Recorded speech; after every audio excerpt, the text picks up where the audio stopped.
Olá, como vai? Meu nome é Camila.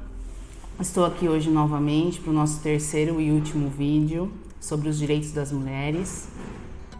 A convite do Fundo Social de Solidariedade de Itatiba, junto com a Prefeitura de Itatiba, que estão promovendo esse mês da mulher na nossa cidade. Eu já falei aqui no nosso primeiro vídeo sobre a mulher na situação de divórcio. Lá eu comentei sobre união estável, guarda compartilhada, alienação parental, alimentos, entre outros pontos que a mulher precisa determinar no momento do divórcio. E no nosso segundo vídeo eu falei sobre as violências contra a mulher, violência doméstica e familiar. Comentei sobre a Lei Maria da Penha, comentei sobre as medidas protetivas e algumas saídas, sugestões e saídas para que essa mulher que esteja nessa situação possa pensar e seguir o seu caminho. Bom, então hoje, nosso último tema, a gente vai falar sobre a mulher na relação de trabalho. E falar da mulher na relação de trabalho, a gente precisa primeiramente colocar aqui um alerta que no momento de uma crise sanitária como a gente está vivendo, normalmente o emprego é o primeiro que a gente perde e é o último para ser recuperado. Então a gente está no momento de que essas relações do trabalho elas também estão se transformando e necessita de muito jogo de cintura para que a gente mantenha-se no emprego e consiga permanecer tendo renda e dentro dessa situação que está tão complicada para todo mundo. Bom, então o que eu preciso comentar aqui com vocês que eu acho legal e que eu gosto de trazer um pouco da história para a gente se situar o tema e refletir um pouco sobre essa mulher, esse movimento feminino da mulher nas relações trabalhistas. Então, a primeira ideia que eu quero colocar aqui para vocês é a seguinte: antes, essa mulher, a palavra mulher e trabalho fora de casa, ela é uma ideia muito nova, é uma ideia que ela tá nessa frase mulher, trabalho fora de casa, há um pouco mais de 100 anos da nossa história. Porque antigamente ficou decidido como um pacto social silencioso, provavelmente entre só homens ali, porque as mulheres elas estavam dentro de casa e elas não podiam ser ouvidas, o que elas diziam não valia. Ficou decidido que a divisão seria da mulher se preocupando com a vida privada. Então essa mulher, a preocupação dela era ter filhos, cuidar da casa e cuidar dos filhos. E o homem, ele sairia para essa vida pública. Então, a mulher, ela só ganha um destaque na vida pública quando a história passa por uma revolução industrial e duas grandes guerras que foram as guerras mundiais, a primeira e a segunda. Então, quando a gente passa pela segunda revolução industrial, as indústrias percebem que existe a possibilidade de você ter uma mão de obra feminina barata e que ela ainda não estava organizada. E nesse mesmo momento, é o momento que utiliza adolescentes, crianças para trabalhar nas fábricas. Então essa mulher sai da casa quando as indústrias percebem, com a Revolução Industrial, existem as máquinas que facilitam esse esforço para que a mulher possa trabalhar. Normalmente no começo foi em fábricas de tecido e essa mulher faz esse movimento de sair da casa. As guerras também, as guerras mundiais, no primeiro momento foi mais lá na Europa, depois que chegou para o Brasil, mas as guerras mundiais, como elas precisam dos homens na guerra, essas mulheres se viram no momento de ter que assumir essa função do homem no que ele exercia, no trabalho que ele exercia. Então esse é um outro movimento que faz com que a mulher vá para fora de casa e comece a exercer funções na sociedade. E ou esses homens eles não voltaram da guerra, ou quando eles conseguiam voltar, eles voltaram acidentados, incapacitados para exercer a função. Então, a primeira saída da mulher é nesse momento de uma grande revolução industrial e das grandes guerras. Bom, no Brasil aconteceu isso um pouco depois das guerras, mas o movimento feminino foi mais ou menos bem parecido, né? Bom, com a mulher saindo da casa, a gente tem um vazio dessa casa, né? Então, a mulher, ela provoca um movimento de que esse homem precisa, ou alguém precisa assumir essas funções que ela tinha ali dentro da casa. Então ela consegue, com esse movimento feminista de ir para as relações de trabalho, um equilíbrio na relação ali nas relações domésticas, né? Então ela tem uma pessoa que pode ajudá-la, né, e contribuir com os afazeres domésticos e com o cuidado dos filhos. E ela provoca, então, né, um equilíbrio dessa relação, né? Então, perceba o quanto que esse movimento feminino, ele consegue mudar uma estrutura, né, da sociedade. E como que está essa questão hoje, né? Como que é essa relação da mulher e do homem? Então, quando essa mulher foi para o mercado de trabalho, num primeiro momento, o que se pensou foi que ela era uma mão de obra barata. Então, isso ainda tem alguns resquícios, né, hoje, nessas estruturas, e é por isso, muitas vezes, que a gente vê que existem cotas para que essa mulher entre em partidos políticos, que exista, de repente, algumas ações para que essa mulher seja incluída na vida pública, porque durante muito tempo isso foi negado. Então, quando a gente está falando que, por exemplo, a CLT, né, que é a Consolidação das Leis Trabalhistas, que tem todas as regras de como as relações do trabalho elas têm que se comportar. Lá a gente vai encontrar um capítulo específico que fala sobre a proteção do trabalho à mulher. E durante todos esses 100 anos, que se você olhar para a história não é tanto tempo, esse capítulo ele foi se alterando, porque essa mulher ela foi buscando direitos iguais e com as tecnologias e com as possibilidades de estudo e formação profissional, esse equilíbrio foi possível, né? Ele ainda é distante, porque a gente consegue verificar, por exemplo, desigualdades de remuneração, a gente consegue verificar que ainda o acesso e permanência da mulher no trabalho, no emprego, muitas vezes ele é difícil. A gente tem também uma questão assim de, estatisticamente, a gente sabe que cargos de liderança e cargos que exige muito mais horas, normalmente essa mulher acaba decidindo às vezes não competir por ele, ou às vezes a empresa cria obstáculos para que a mulher não seja privilegiada, vamos dizer assim, ou dê esse acesso da mesma maneira ao homem. Isso acontece, é ainda uma estatística triste que a gente vê no dia a dia. Então, qual que é o grande desafio que eu acho assim que a gente precisa pensar? É um desafio de criar mecanismos que faça com que essa mulher tenha o mesmo ponto de partida dos homens, sem que onere muito o empregador. Porque se você cria mecanismos ou benefícios para as mulheres que torne muito caro, muito custoso a entrada dela no mercado de trabalho, vai acontecer desse empregador resolver escolher homens para aquela função. Então existe sim um grande desafio. Então a primeira provocação, que eu quero colocar aqui para vocês é a seguinte: homens e mulheres são iguais. Sim, são iguais.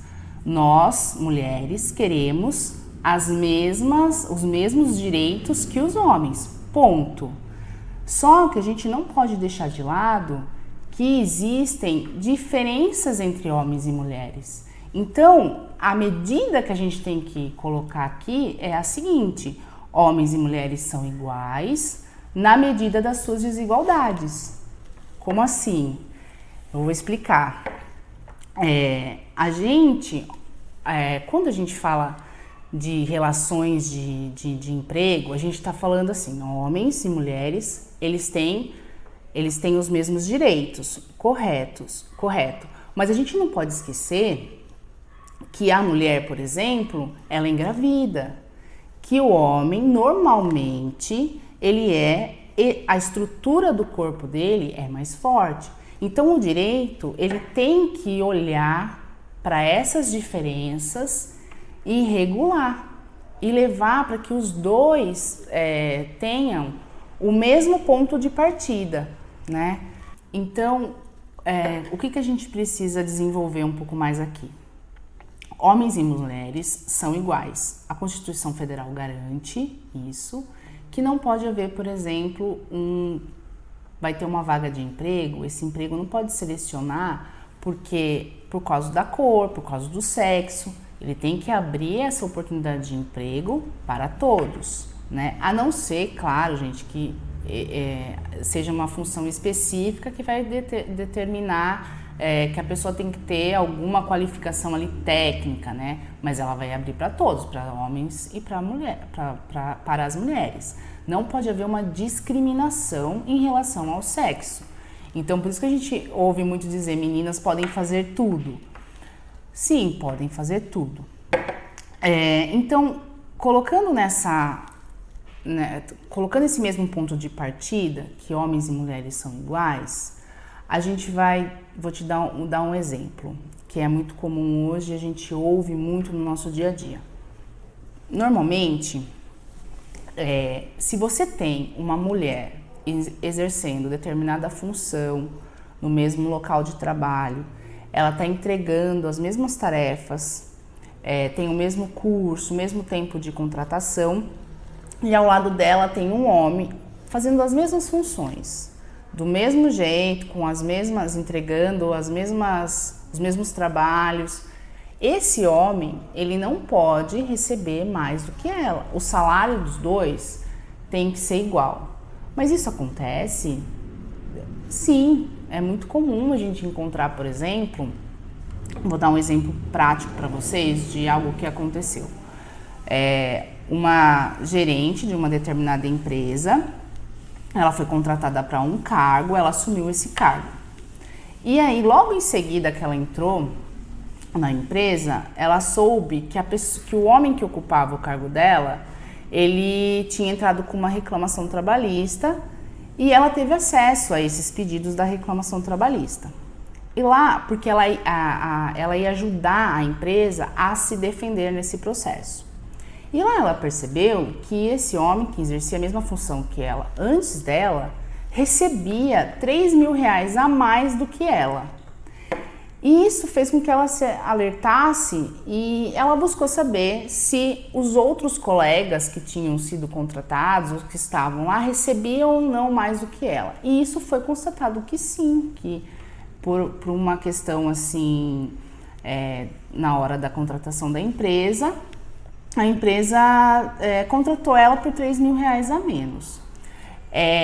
Naquele primeiro momento que ela soube disso, ela é uma situação para a mulher que ela é um pouco complicada, porque, veja, se ela vai até o RH, e o RH é um RH que dá para conversar e tem como você expor isso, tudo bem, você pode ir até o RH, conversar, se for um RH que dá para levar aquilo de uma maneira bacana, e tentar resolver ali internamente. Mas muitas vezes o que acaba acontecendo é que essa mulher, ela acaba sentindo essa desigualdade, por medo dela perder o emprego, por medo dela criar uma indisposição naquele ambiente de trabalho, ela não fala.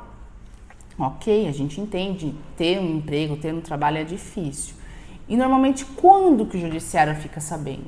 Quando acontece uma rescisão de contrato de trabalho, que daí essa mulher vem e leva até o judiciário essa discriminação, né? Então a gente está lidando também com uma questão bastante delicada, porque se é uma empresa que há possibilidade de você falar e resolver, ok, vai até o RH e tenta resolver. Mas de repente, se você for criar uma disposição e você tem medo de perder o seu emprego, aquilo só acaba indo até o judiciário depois que você sai. E o que acontece nesses processos que a gente percebe? São provas difíceis de serem feitas, porque nesse caso dela, ela conseguiria levar essa reclamação trabalhista e conseguiria debater, né? Mas vamos supor que ela não tivesse aquilo, que ela não tivesse a reclamação trabalhista. Ela vai precisar das outras testemunhas, que são os outros gerentes que estavam na empresa, que normalmente continuam na empresa. Então, você tem sim uma dificuldade no judiciário de fazer essa prova, né? Então, conversando com um advogado especializado em direito do trabalho, ele vai conseguir ali te explicar uma maneira melhor de como fazer essa prova para levar para o judiciário. A outra questão que a gente vê bastante e que a gente consegue verificar isso através das estatísticas é que o acesso e a permanência da mulher, às vezes, no trabalho, ele é muito mais difícil. E aí, por que isso acontece? Normalmente, ele está ligado à maternidade. Gente, mulher engravida, né? A gente não pode ter uma cultura que quando essa mulher aparece grávida no emprego, parece que essa mulher ela sente até culpa, às vezes, de contar que ela está grávida. Quantas mulheres, às vezes, não relatam que elas estão grávidas e elas sentem medo de chegar até o seu chefe ou a sua, a pessoa ali que supervisiona ela, para ela contar que ela está grávida, né? Ela sente ali uma pressão, né, de como que essa empresa, como que o meu chefe vai ver essa minha situação. E a gente tem, sim, muitos casos de quando a mulher conta que está grávida, a empresa manda ela embora. Então, por que a CLT garante para essa mulher grávida? Ela é uma situação, gente, diferenciada. Ela está grávida. Antigamente, lá quando eu falei na Revolução Industrial, quando usavam as mulheres trabalhavam por 16, 14 horas e a mulher grávida não se diferenciava da mulher não grávida.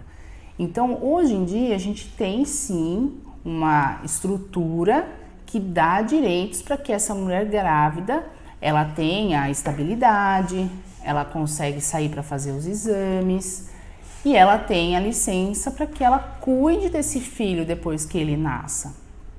E existe assim também uma discussão na doutrina, né, entre os juristas, de que quando essa mulher ela sai de licença maternidade, a licença maternidade, gente, não é em prol da mulher, ela é em prol do filho que nasceu. Então, por que não dar também uma licença paternidade, né? Fazer com que haja a lei, né, tenha uma divisão, tanto distribuindo essa função para o homem e para a mulher, para talvez que ela não sinta tanta essa discriminação. Então existe sim esse movimento e o judiciário ele vem percebendo que essa contratação da mulher, ela não pode ser uma contratação custosa ou onerosa, né, para o empregador, que ela tem que ter os mesmos direitos que você contratar um homem e contratar uma mulher. Eles têm que estar com o mesmo ponto de partida. Hoje em dia, a legislação trabalhista e a Constituição, apesar da Constituição garantir, esses mecanismos ainda, eles são bem falhos. A gente não tem um equilíbrio, né? Não existe uma regra na lei que fale assim, olha, vai garantir essa igualdade entre homens e mulheres. Ainda a gente não existe isso. Então, é um avanço que precisa ser pensado, ser refeito. A outra questão que a gente tem bastante no caso das mulheres eles estão ligados ao assédio moral e sexual no trabalho. Então, quando você tem um chefe, né? Você é subordinada dele. Quando você tem um chefe que ele utiliza humilhação ou ameaça e fala para você que você, por exemplo, você só vai se manter nesse posto de trabalho se você praticar sexo com ele ou outros pedidos que ele fizer, ele está incorrendo em crime e é também uma questão para essa mulher levar para uma autoridade para que ela veja aquela situação de violência e discriminação. Aqui a gente vai cair na mesma questão que eu falei para vocês da desigualdade de salário. Se você tá só você e o seu chefe e isso acontece, como você faz a prova disso? Porque é a sua palavra contra a palavra dele. Então, muitas vezes, essa mulher ela se vê ali numa situação de violência contra a dignidade dela. Ele ainda humilhando no sentido de dizer para que ela vá até fique nesse emprego, só vai manter ela nesse emprego dessa maneira. E então a gente precisa ali verificar a ação, verificar o que está sendo feito ali, verificar como que ele está agindo, a maneira como isso está sendo feito, para criar um aparato de provas para que possa levar isso para o judiciário. Então eu acho assim, a questão da mulher, da relação da mulher nesses ambientes de trabalho, para que ela prove o que está acontecendo, ele vai passar por essa questão das provas. E o judiciário também vem pensando que nesse caso de assédio moral e sexual é importante que essa prova, talvez, ela não possa ser produzida pela mulher, mas ela tem que ser uma prova produzida, porque pense assim, para a mulher ela é uma prova negativa, então tem que levar para o homem, pro subordinado, perdão, para o chefe, para que ele faça a prova, né? Para que ele fale que isso não aconteceu dentro do ambiente de trabalho. Então, gente, resumindo tudo o que eu disse até aqui, a gente tem, historicamente, uma entrada dessa mulher no mercado de trabalho de uma maneira bastante discriminatória, porque ela é chamada para entrar para esse mercado de trabalho porque ela ainda não está organizada, né? As mulheres não estavam organizadas em sindicatos, elas estavam dentro de casa. Então, elas são chamadas exatamente para que elas ocupem esses espaços e para que essas empresas tentem moldá-las da maneira deles ali. E também houve um abuso no sentido de que era uma mão de obra barata. Então, isso historicamente a gente ainda vive em muitos casos. Quando a gente fala em desigualdade de salário, quando a gente fala de assédio, de todas essas violências e crimes dentro da relação trabalhista, a gente vai cair nessa questão delicada que é você fazer prova disso. Então você precisa de testemunhas que muitas vezes estão ainda na empresa. Você tem uma legislação ainda que ela não é tão favorável para a gente produzir essas provas, a maneira como essas provas são feitas. Então existe uma mudança também cultural e jurídica que está olhando de uma maneira um pouco mais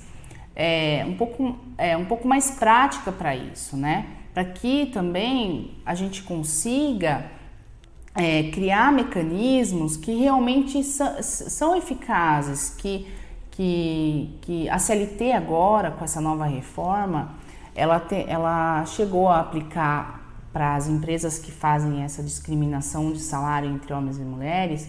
Existe uma multa e, inclusive, a empresa ela tem que pagar pelas diferenças salariais que essa mulher não recebeu em comparação a esse homem. Então, assim, ela consegue criar alguns mecanismos que cheguem até essa relação. Precisa avançar muito ainda, não é o suficiente. E o grande desafio que a gente precisa entender nessas relações são que homens e mulheres não são iguais, ok? Mulheres precisam ter alguns benefícios, Mas esses benefícios e privilégios que a lei dá não pode onerar o empregador, a ponto de virar mais discriminatório. Então, é um desafio de legislação muito grande, né? Porque você tem que criar formas de fazer com que essa mulher tenha o mesmo ponto de partida que os homens, de uma maneira que não faça que a contratação dessa mulher fique custosa para o empregador, a ponto dela não conseguir disputar essa vaga, porque ele nem dá a oportunidade dela ir. Bom, eu acho que de tudo que eu tinha que dizer sobre as relações trabalhistas, é claro que a gente poderia entrar um pouco mais em cada uma delas, mas eu acho que, de um modo geral, é isso que eu teria para passar para vocês. Eu quero agradecer mais uma vez essa oportunidade que foi me dada pelo Fundo Social e pela Prefeitura de falar aqui com vocês. Agradeço por vocês terem permitido me ouvir aí por um tempinho e espero ter contribuído para que essas informações cheguem em você de uma maneira que você possa usá-las. Mais uma vez, muito obrigada.